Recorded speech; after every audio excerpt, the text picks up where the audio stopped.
Magandang gabi mga kapuso, narito na po tayo sa episode 64 ng Widow's War.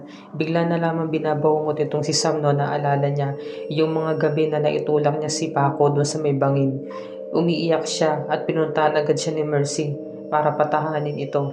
Tinanong siya ng kanyang ina kung bakit siya umiiyak. Sabi niya, hanggang ngayon binabangungot pa rin siya. Sinisisi pa rin niya ang sarili niya sa pagkakahulog ni Paco.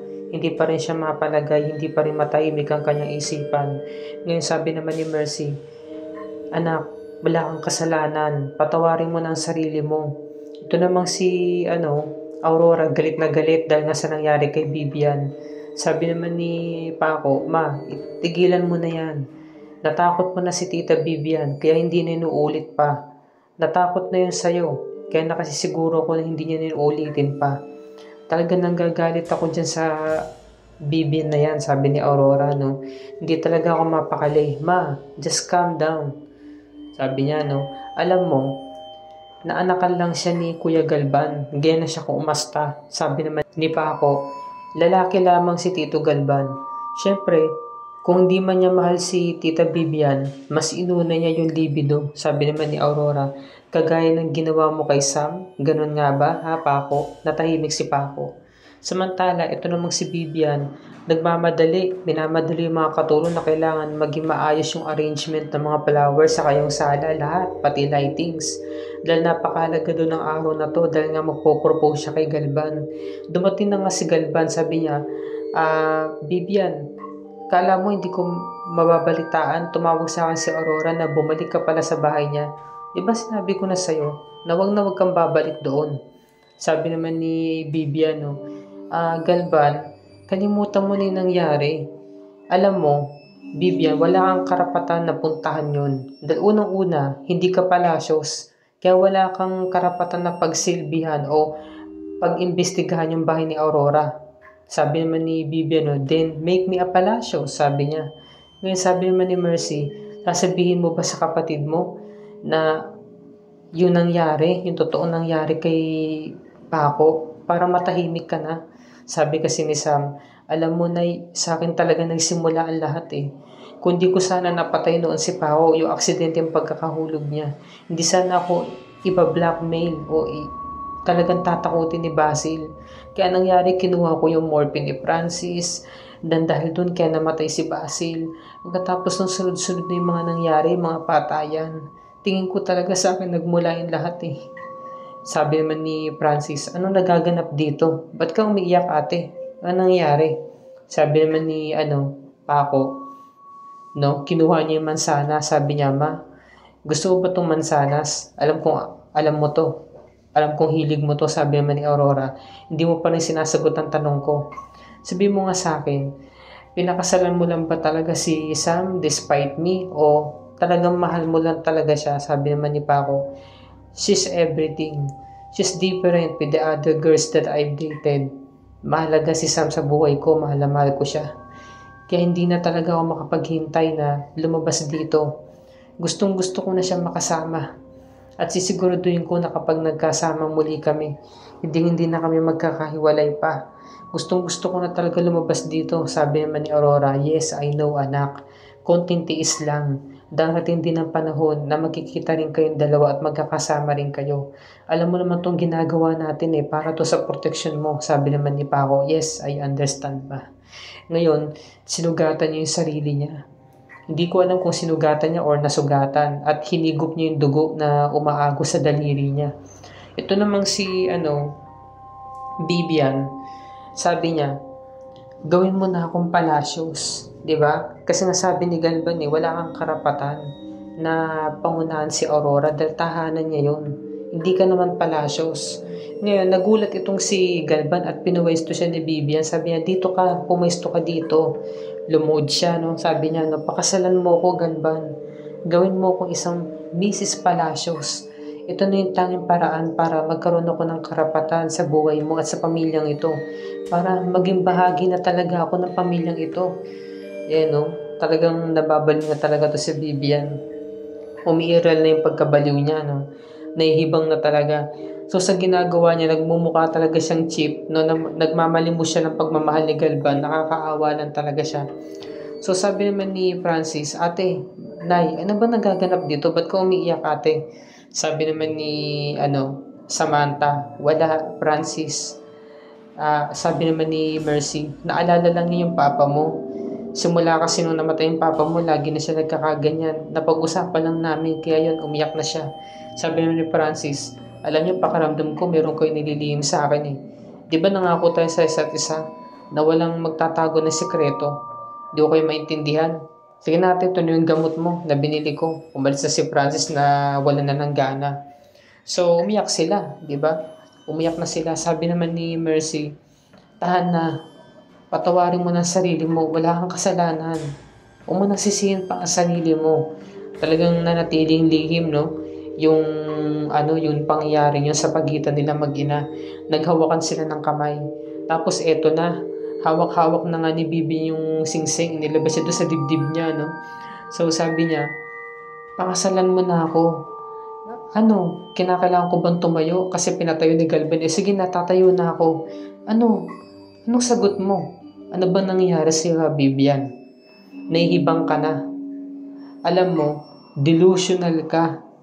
Bakit? Hindi mo ba ako mahal? Hindi mo ba ako gustong pakasalan? Hindi mo ba ako gustong gawing palasyos? Alam mo, gusto kita, pero hindi kita pakakasalan. Hindi ko hayaan na maging palasyos ang apelyido mo. Oo, inanakan kita. Binigyan kita ng magandang anak, Sophia. Pero hanggang doon lang yung tawa na siya ng tawa si Galvan. Ngayon dumating itong si Inigo. Sabi niya, kliyente ako ni Miss George Palacios. Kaya papasukin mo na ako. Sabi naman ni hindi ko talaga pwede sir. Yes niyo po si Ma'am George. Wala po kasi kayo sa lista ng mga bisita. Sabi niya, siya yung legal counsel ko, kuya. Sige na, maiwan mo na kami. Ang dami mga requirements dito. ID, tapos physical check-up. Ang dami pang kailangan. Pagpasensyahan mo na. Naka-red alert kasi ang Palacios Estate, kaya ganito. Todo higpit sa pagbabantay. Attorney Inigo, gusto ko lang malaman kung ano ba yung status ng mamanahin ko kay Basil. Bakit, George? Tinatakot ka ba ng serial killer? Natatakot ka ba sa kanya? May nananakot ba sa'yo? Sabihin mo, wala lang. Kasi alam mo ba, simula nung namatay si Basil, naging loneliest widowed na ako. Parang nawala na ng purpose ang buhay ko. Nawala na ako ng karapatan dito sa pamamahay na to. Di ba sana kung nagkaroon sana kami ng anak, hindi sana kahit papaano may ibsan tong lungkot na nararamdaman ko. Naalagaan ko yung anak namin ni Basil kahit wala siya. Hindi ako maboboard, sabi niya. Ngayon ito namang si Vivian, anong nakakatawa? Alam mo, nakakatawa ikaw. Ginagawa mong kawawa ang sarili mo, napaka-cheap mo. Mas mabuti pa yung mga katulong dito sa estate. May class pa sila kaysa sa'yo. Tingnan mo nga yung sarili mo. Look at you. Sabi naman ni Vivian, yun lang pala eh. Alam mo, kaya ko magpalay po, kaya ko magpapayat, mag-exercise, mag-workout, magdamit ng mas sexy. Kaya kong baguhin ang sarili ko, sabihin mo lang, Galvan, gagawin ko ang lahat. Sundin kita at magsusot ako ng mataas na high heels para lang magpa-sexy ako at mas maganda ako sa paningin mo. Tumigil ka na, Vivian, nahibang ka na. Kahit kailan, napaka-cheap mo. Ibang-iba ka sa mga babaeng nakilala ko. Bakit? Binigyan naman kita ng magandang anak ha? Oo. At yun ang pinapasalamat ko sa'yo. Pero, hindi ko ibababa ang sarili ko sa dahil hindi tayo magka-level, sabi ni Galvan. Hindi ka pwedeng makatungtong o magkaroon ng karapatan dito sa Palacios family. Sabi niya. Ngayon, ito namang si George umiiyak talaga. Sabi niya, kung nagkaroon na sana kami ng anak ni Basil, sana hindi magiging ganito. Hindi ako magiging malungkot na ganito. Ayan, Talagang umiiyak siya na ilalabas niya yung lungkot at sama ng loob niya kay Inigo. Kasi nga sabi nga ni Inigo, pwede mong sabihin sa akin lahat dahil kaibigan mo ko, hindi na ako lawyer mo. Diba? Ngayon, dumating itong si Attorney Quinto. Sabi ni George, sino siya? Siya si Attorney Quinto. Meron kasing pag-uusapan sila Tito Galvan tungkol sa quarterly portfolio ng business nila. Business management din siya na ka-business nila. So, kinakailangan ng dodoon ka rin, George, kasi asawa ka ni Basil. Tungkol kay Basil ng pag-uusapan, yung mana niya. Kaya kailangan may karapatan ka na malaman kung anong pag-uusapan nila para saan pa. Alam mo kung nabubuhay lang si Basil, mas gugustuhin niya na pumunta ka doon. Alam mo, nandito ako, andang sumuporta sa'yo. Karapatan mo itong malaman dahil ikaw ang asawa at karapatan mo ipaglaban ang karapatan mo. Sabi niya, no? So, nagkaroon ng idea si George, lumakas tuloy yung loob niya dahil nasa tulong nga ni, ni Attorney Inigo yung moral support niya ba, di ba? So, malaking factor yun, di ba? Para mag-boost yung confidence niya. So, ito na.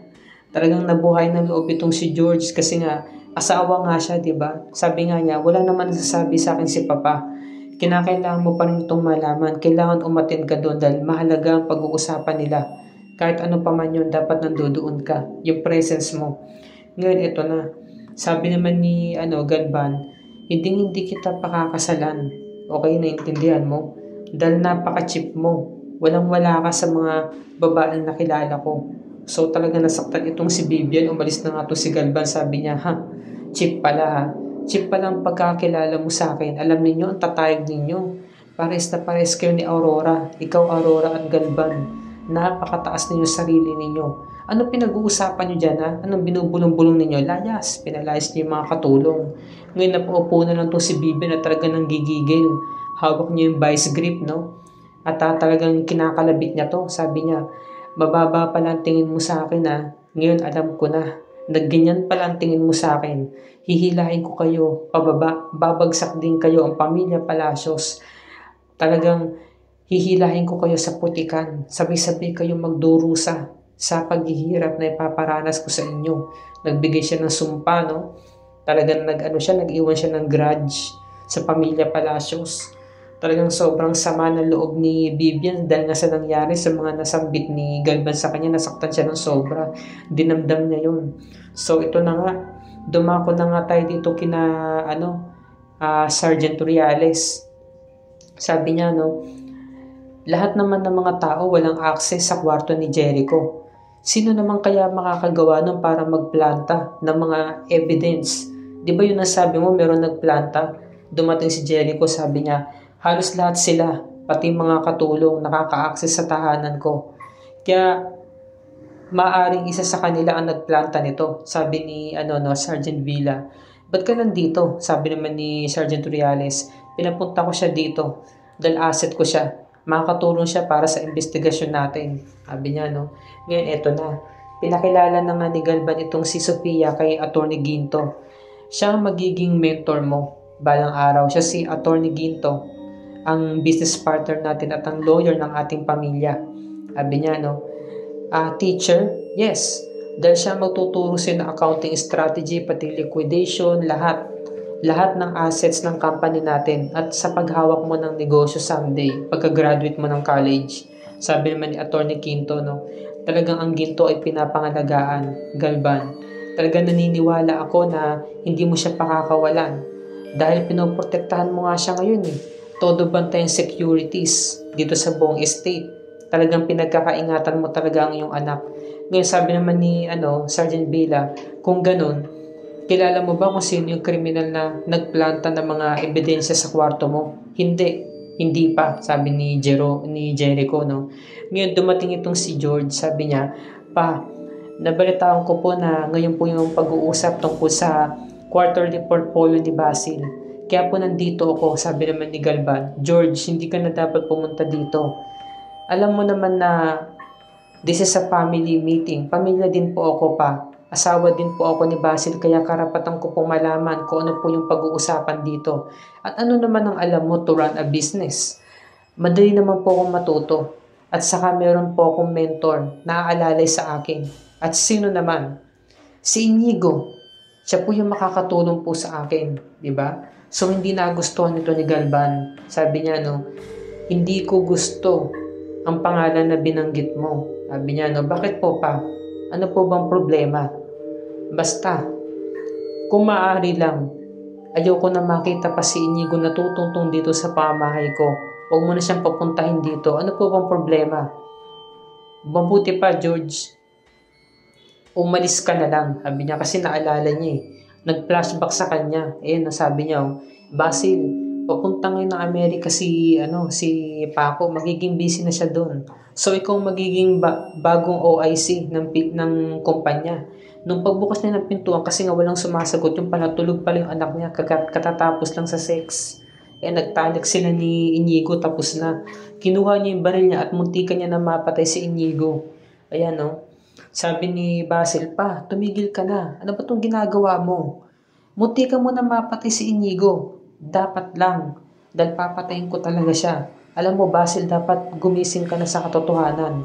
Kailangan bigyan mo ko ng tunay na anak. Gumawa ka ng normal mong pamilya. Bigyan mo ko ng apo. Ang susunod na tagapagmana ng palasyos. Sabi ni Basil, no, paano kung hindi kita bigyan ng magiging apo mo?